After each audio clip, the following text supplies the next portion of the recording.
Hello, folks. Once again, welcome to another program in the series, Homo Politicus. What you do is simple. What we do here is simple.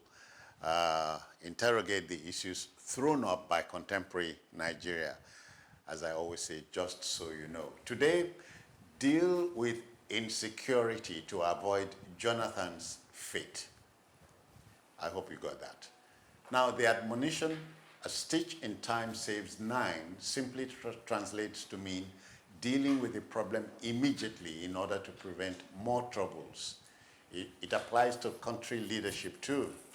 After all, a country leader has the power to shape and influence public opinion, set the tone for the nation, and make decisions that would make impacts on their countries. Now, country leader Bola Tinubu has been advised to act now by dealing with the state of insecurity bedeviling the country so as to avoid the errors of former President Goodluck Jonathan.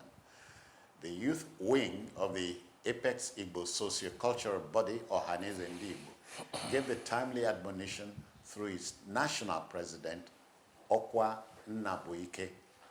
As far as he is concerned, the curious kidnappings and abductions of the last 2 weeks is a clear design to make the government lose confidence of the people. But I dare add, let me add this line. Many receive advice, only the wise profit from it. So let's have a conversation now, and my conversationalists, journalist, national affairs analyst Emeka Madonagu. Emeka, I greet you. Yeah. He's joined by Ken Ikenwa. Ken is a lecturer and a business and political analyst. Ken, I'm glad you are here. Thanks for having me on once again. Yeah. So, gentlemen, my country, your country, is at the crossroad. So, the president has been advised to avoid the fate of former President Goodluck Jonathan. This is timely, would you say? Ken, take the lead off. Okay, I would have loved to yield to No, please go ahead. somebody from the fourth estate of the realm Okay. to give us a first-hand insight into that. So I yield to you, sir. Well- And I'll take over from there. Okay, thank you very much, sir. Well, it should have dawned on President Tinubu by now that insecurity is the number one headache of the Nigerian government, of the Nigerian state. That's the number one problem. Any nation that does not have a secure environment cannot confidently say it's inviting foreign investors. Any nation that cannot ordinarily carry out the basic function in the Constitution that government shall exist for the security and well-being of the people cannot be said to be properly exercising the legitimacy of the people. So, to that extent, I think Tinubu has unfortunately underestimated the situation, and he has made things worse by adopting You mean the security situation? Yes, it's crazy, and he has adopted a casual attitude to it. No empathy, nothing, just the usual, tepid responses. Oh, I've told security agencies to rescue the people. I've told the chief of defense staff to do this. I've told this. As if you're talking about, maybe recruits who are just out, on the training field. You're talking about high-level professionals. You're saying that they don't even have, that they are not driven by the duty imposed on them to take immediate decisions, even to take proactive decisions. As a matter of fact, these senior security chiefs ought to even be queried. You ought to have, first of all, given them queries. As a professional, I was trained in the art that if you miss a major story or certain things just slip through your desk, the first thing coming your way is a query. Even if you are not directly responsible, a query then you will now sit down with one or two of your superiors to iron out things and find out how to sort out the problem. Maybe in the course of the interactions, the query might just somehow disappear. But to now say you have told people to go and do their jobs, it's even excusing their shameful negligence. And I think that was a major mistake Jonathan made. He realized it too late in the day when he decided to deploy Boko Haram. He got INEC to postpone the election by 6 weeks. And then he got mercenaries from South Africa and they succeeded in pushing Boko Haram back. But by then, the damage to his image, the damage to the image of his government had been significantly done, and there was nothing he could do to reverse it. Yeah. It is said that when men and mountains meet, great things are done. So where are the mountain? We are at the base of the mountain. Yes, sir, we're at the base of the mountain, and I don't think this is the time to subscribe to the idea that with faith, this kind of mountain can be surmounted. Is going to move or can be surmounted. I mean, because those of us that are people of faith, we also know that we're at the end times. So some things are not going to change. Whatever that means. Whatever that means. Yeah. Some things are not going to change. But let's come back to the core of the matter and to the meat of the matter. We are in very dire straits times in our country. And growing up, being born in this country, growing up underprivileged, growing up being able to ride my bicycles across the nooks and crannies of GRA, to be able to go out some 2-3 miles away from my house and not play football and come back without my parents. In short, becoming streetwise. Yes. Yeah. I would never have thought that I would live in a Nigeria where you will be scared to go to your country home. I would never have thought that I would be in a Nigeria where you will be scared to tell your brethren at home that you are leaving for Lagos the next day. Ken, you think you are watching a horrible film? Yeah, it is pathetic. And I would, I've yielded to someone, to Mr. Emeka from the 4th Estate of Rem, but I would go very academic on this issue. I would also, for better want of expression, instead of using the term polygamous, I would use the term multidisciplinary. I would look at this issue from a sociological point of view. I would also look at this issue from the business point of view, and then we'll come to the politics of the subject matter. Now, in sociology, there's a theory we call functionalism. And functionalism tries to look at issues in society, events. And the events we're talking about, the issues we're talking about, the phenomena we're talking about, the problem we're talking about, is the institutionalization of insecurity in Nigeria. Yeah. Absolutely. The institutionalization that's the of impression dark, you get. yes, Yeah. dark businesses in Nigeria. I support that. The institutionalization of kidnapping, which means that institution, as it were, from the functionalist perspective, is a result of the dysfunctioning society that has evolved since 1966. Are we damned? Well, the evolutionists will want to tell you that we're in a process. Yeah. And the process, America went through Civil War, Britain went through this, France had an industrial revolution. We are evolving. So we're evolving, okay. And that brings us to the question of either damnation or condemnation. Well, I'm an optimist. I'm not a pessimist. I want to believe that my generation, I want to believe that things could get better, but as it stands, honestly, sometimes I sit down and I cry. I look at the state of the nation, I look at the state of institutions, and what I see with respect to the issues of security in this country is just a product of double jeopardy of liability. And what are the two major substances of this double jeopardy? Individuals and institutions. All right? Individuals are liable in this matter, and institutions are liable. And we need to take a look at that and bring it down. Crazily, these individuals are becoming more powerful than institutions. Which should have been the other way around. You couldn't have said it any way better than that. They are becoming, in fact, they themselves are the institutions. They themselves control who will be in which institution and what will not be. And then the second aspect we need to look at that has brought us where we are is one that is explained by the strain theory.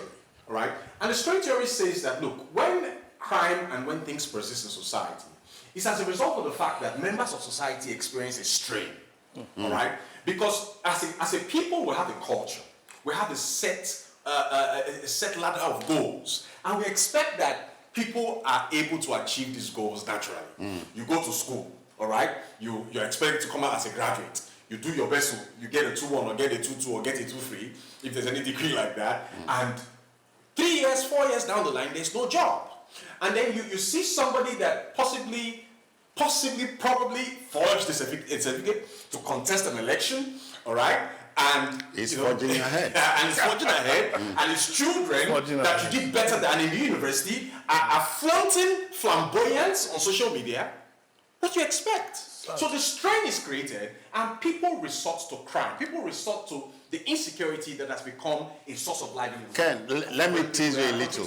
Let me tease you a little. When you talked about the end times, my mind goes to the religious amongst us. We say, no, God is working. So you are watching a man who wangled his way, wumbled and fumbled through life, and he's making it. That's God doing it. Well, I'm a man of faith. Okay. So I have a very, very high level and degree of respect for God as deity.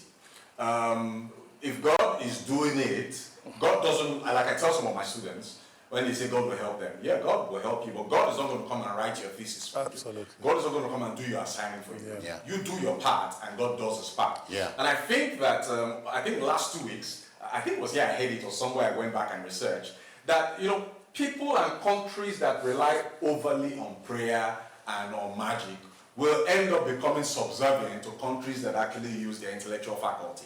So there's a room for us to think, and that's why we're having forums like this, or forum like this, or a platform like this. And there's a room, where God and the angels actually come in. But no angel is going to change Nigeria. All right. All right.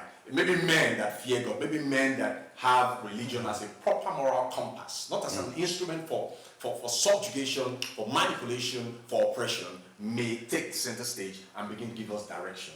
Emeka, at a time like this, patriots, and I dare say you are one, patriot like you would be torn between love for country and love for government. Well, I hope the term patriots is not of the type that said that patriotism is the last refuge of the scoundrel. No. So, they are true patriots. Well, yeah, true patriots, yes. You see, the point is that love for country, love for government. You see, well, you can never love government because government never exists to make you happy. As a matter of fact, in Nigeria, all over the world, government never exists to make you happy. How would you love a government, for instance, that sends you a tax bill, tells your company a tax bill of 29 million naira, when in the entire year you didn't see up to 2 million naira? That's a contradiction. I mean, how would you love such a government? But I'm telling you what happened to my company last year. How would you love such a government? How would you love a government that would put restrictions here and there necessary for running the country? Yeah. For running the country. So it's difficult to love the government unless you are benefiting from the government. But loving the country is a natural desire. Why? Because I had a reason for asking. Okay. Yeah. There are many folks in this country who don't love the country. They hate the country. In fact, and that's why we're having this insecurity persisting. The question I ask is that, okay, I'll give you an example. Yeah. Yesterday morning, my son, who just turned 13, he came to me that, Daddy, is it true that Putin won the Russian presidential election? I said, yes.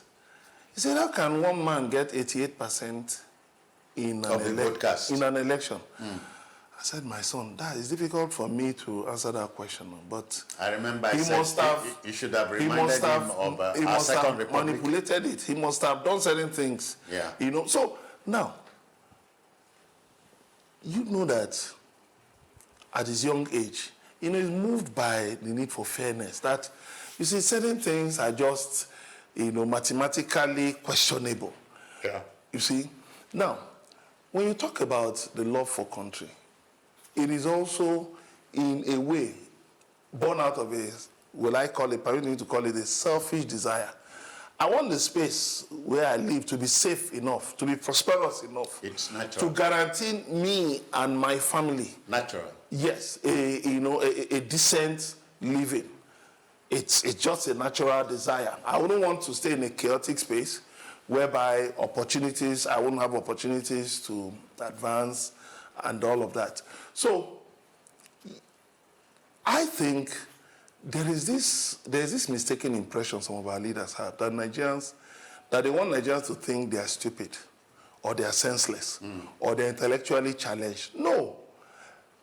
A lot of these people are well-read, well-educated, and they should not be doing these things. But you see, the sad thing is that when you live in a society where anything goes, it is possible for you to get corrupted by the base tendencies in that society to the extent that you begin to think that they are the norm, that is acceptable. After all, I'm a governor, so I can take, like one governor did, immediately after he was sworn in, he moved the ecological fund of the state, moved everything into a security vote because he told his aides that security was a major issue. When there was no security issue, I'm talking of a governor in the southeast, he has left.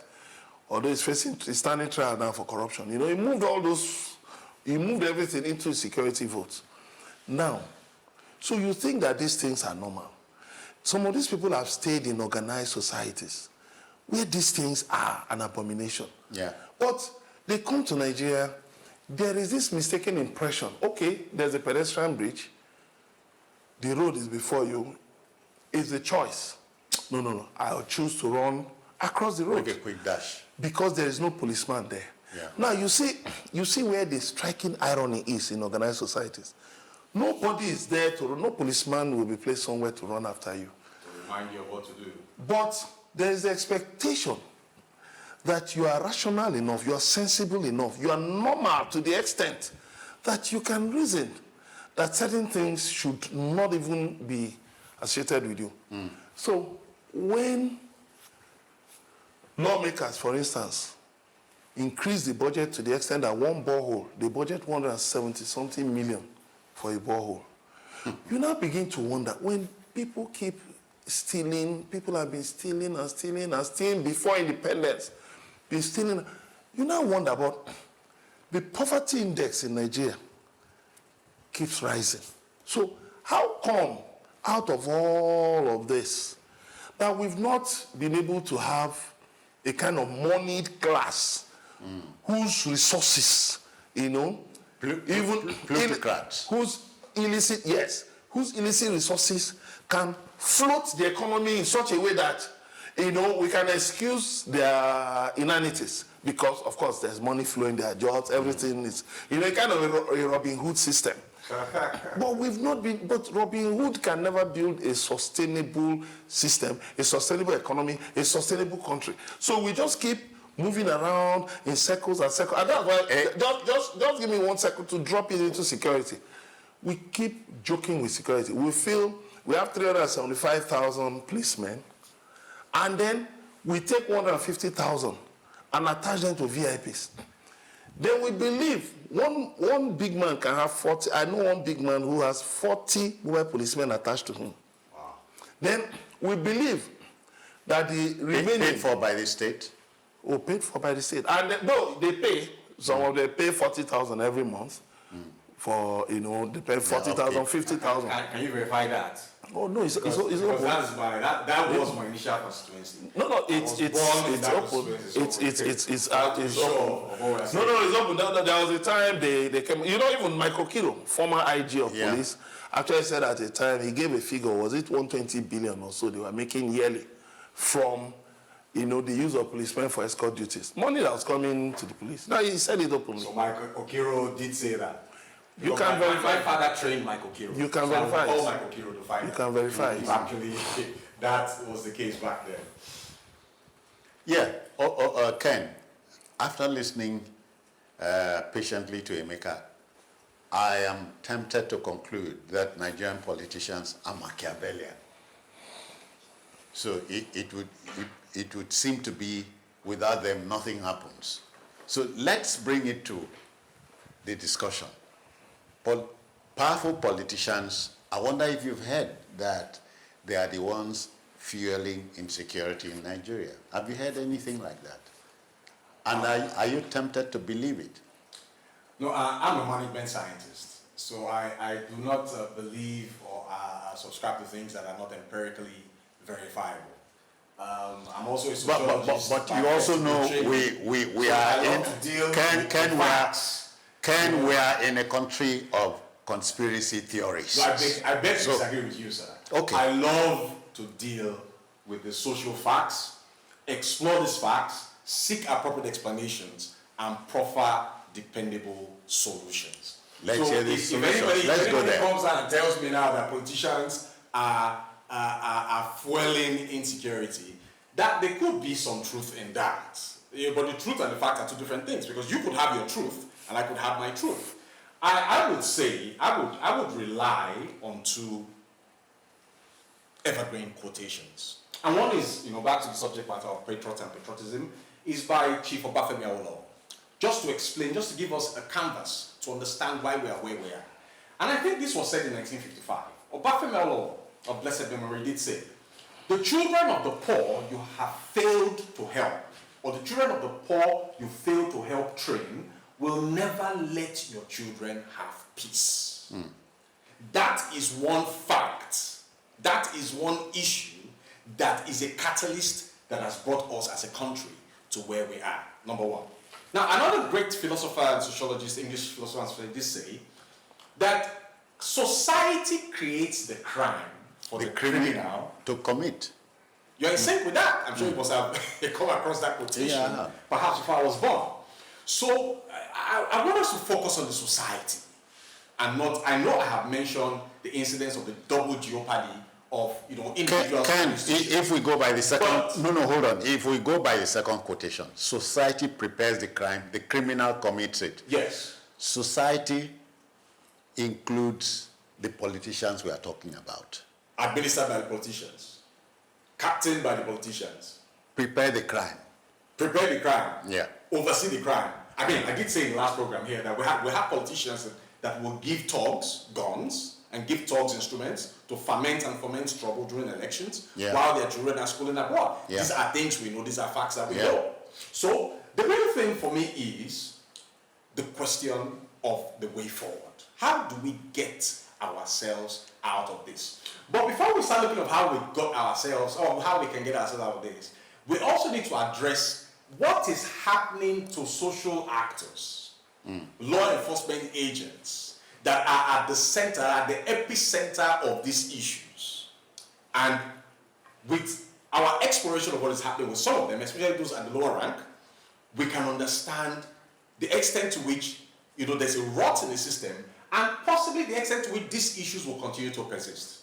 Now, you and I are not unaware of what just happened in Okoma in Delta State, and how, with much respect and much tribute to those who lost their lives, military men were ambushed, and I think we lost about 18, if that is actually, maybe that may be an official number, and, these things continue to happen. Soldiers got killed. Soldiers got killed, yeah. Okay. So, but for me, the issue is, even those at the front line, engaging the insurgents, engaging the people that are perpetuating these crimes against society and in our society, how motivated are they? Now, the different appropriations that are made, these are some issues I want us to focus on. The different appropriations that are made in budgets to cater for the rank and file in the military, in the paramilitary, in law enforcement.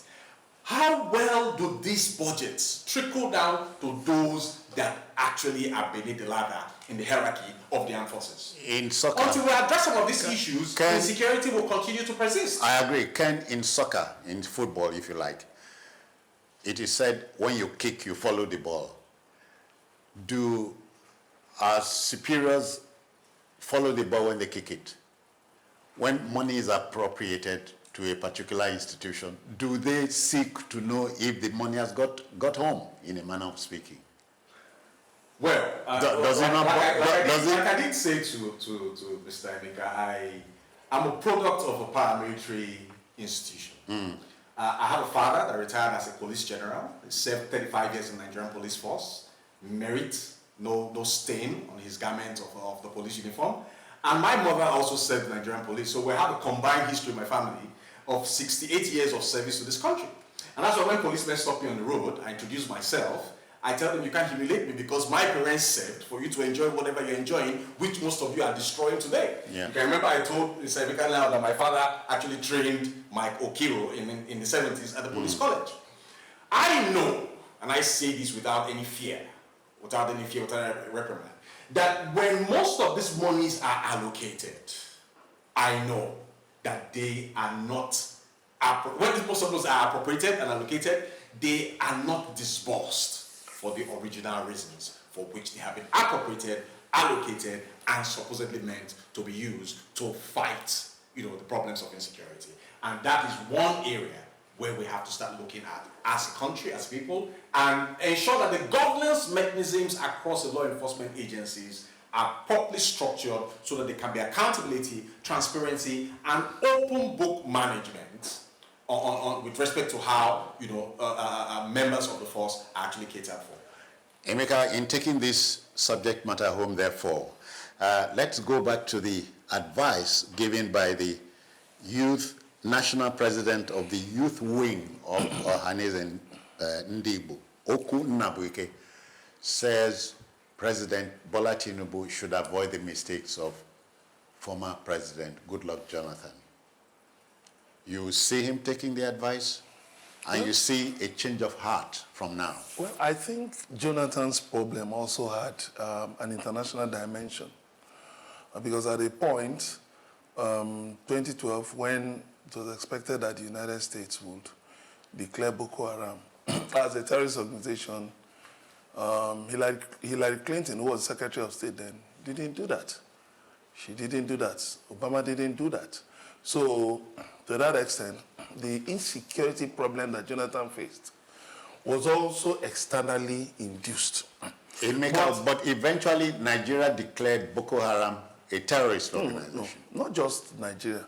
Because these people were moving from Nigeria to Cameroon, to Niger, to Chad, So there was this need. There was a need for for international assistance to help. Don't forget, the United States had, until recently, been maintaining a drone base in Niamey, Niger Republic. So, what the insecurity problem being faced by President Bola Tinubu is more of something driven by socio-economic factors, which he can deal with. He can tackle headlong.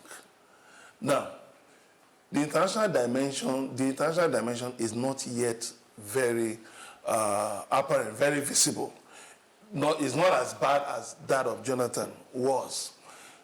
So I think you have oil theft, the Niger Delta, which at a point was brought under control, but under the former President Muhammadu Buhari, it reared its ugly head, and it has become very bad. It has become very bad. Now that is a major issue, threatening our economy. Then you have kidnappings on the road. You have Boko Haram still causing problems here and there. So now, then you also have the issue of herdsmen, land grabbing, hiding under farmer headers clashes, to grab lands from indigenous people in some states.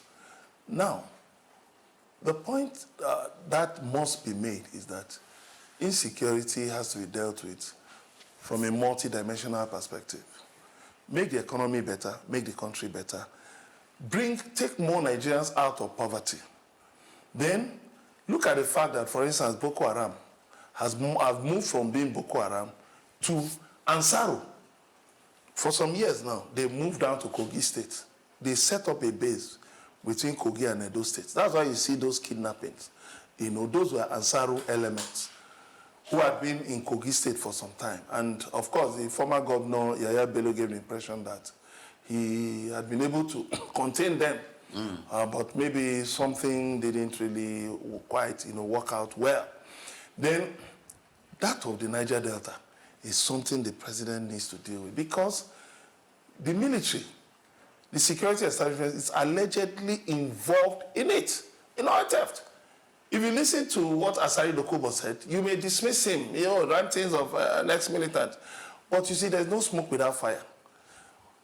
Look at Tom Polo, whose company, Tantita Security, has been given that task, even with over 48 billion committed to this task. Yet, you still have oil theft going on a daily basis, unhindered in the Niger Delta, and threatening the economy to the extent that Nigeria and OPEC got to an open confrontation about how many million barrels we are pumping per day, which is really embarrassing. So what I think is this: government should also look at how to use technology to get these things in one place, put these things together, and get them so that you can watch out for patterns, you can watch out for the dimensions, and then you'll be able to track people. All of these registrations that have been done, NIN, BVN, and the rest of them, have yielded nothing. How many of these big-time criminals have you been able to track through fingerprint detection? How many? You have fingerprints lying all over the place. Yet, people still... So essentially, you are telling me that the insecurity bedeviling the country can be tamed. It can. Oh, it can. It can. You see, the point is this: if you deal with the socio-economic side, remove as many people as possible from poverty in a sincere manner, not this showmanship. You just give some people 10,000 and all that.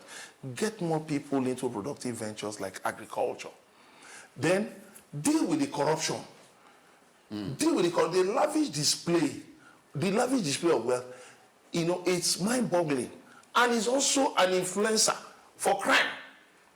Deal with it. Deal with two things. You need to scrap security votes. You need to scrap constituency projects. Those two things will do this country much harm. They are messing this country up big time. Okay. So now, again, you must deploy technology. You must stay ahead of crime. You must tell the service chiefs, listen, don't come and form a pity party here.